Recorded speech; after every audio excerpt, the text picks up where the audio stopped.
This is chapter 2, the behind the scenes look at the making of the El Azteca model from Cochise Guitars.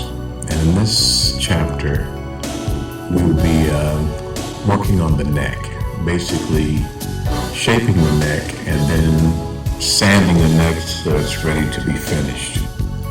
As you can see here, I'm working on the headstock, and it's very, very important that the basic shape of the neck, the headstock, especially where the scarf joint is and where the heel is proportional, because when you play open chords, your hand placement is closer to the headstock, and of course, as you play up the neck, when you get to the heel of the neck, you just make sure that it's easy to transition to the higher notes that you'll be playing without a lot of discomfort. This neck is based on a Les Paul neck, but unlike most of the traditional Les Pauls, which have a C-shaped neck, this one is a shallow U, so I'm actually removing a lot of material during the process to give a little bit of a faster playing surface. And if you, like me, I played for a long time, I played Les Paul through the first part of the 1970s.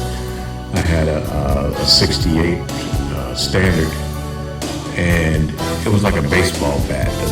It was a huge C-shaped neck, and it wasn't very comfortable. But then, that's all there was to play. If you want to play Gibson, that's what you played.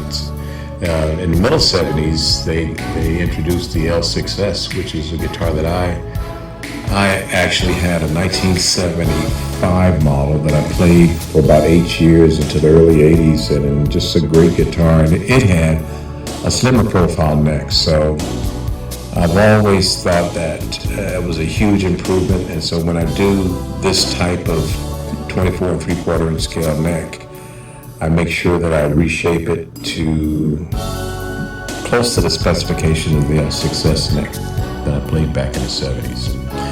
So as you can see, this process, I'm going from a heavy 120 grit sandpaper to a 220, to a 320, and then finally to a 400.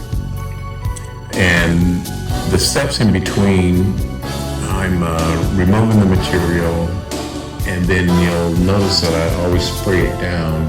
What I'm trying to do at this point is get the water to go into the grain of the wood and to expose more of the fibers so that it'll be a lot more stable when I'm ready to do the final finish to it. And since this guitar is going to be stained with a black translucent finish on the neck, I had to make sure that there's no imperfections as far as the continuity of the grain pattern, because some of it you'll be able to see through the finish. Not a lot, but there's enough that it would bother me if there was blotchiness, or if you could see the seam for the scarf joint, which right now you can definitely see when you look at the back of the neck. You may notice that there's no nut on this neck, because usually I wait basically till I have the guitar finished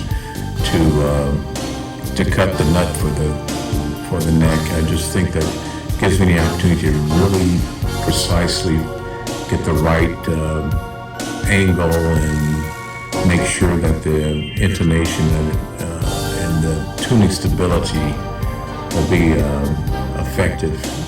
And that's one of the mistakes a lot of people make, and major manufacturers make, is they pre-cut these nuts, glue them on, and just, there you go, string it up, let's send it to the player, which is a shame. But once again, this is why you buy a custom guitar from Cochise Guitars, because you get the extra knowledge and attention to detail that I think is very important to deliver a quality guitar to the customer. So this is the end of chapter 2, shaping the neck. And in chapter 3, we'll explore fretwork and this neck with the ebony fingerboard, having it conditioned and ready for final finishing.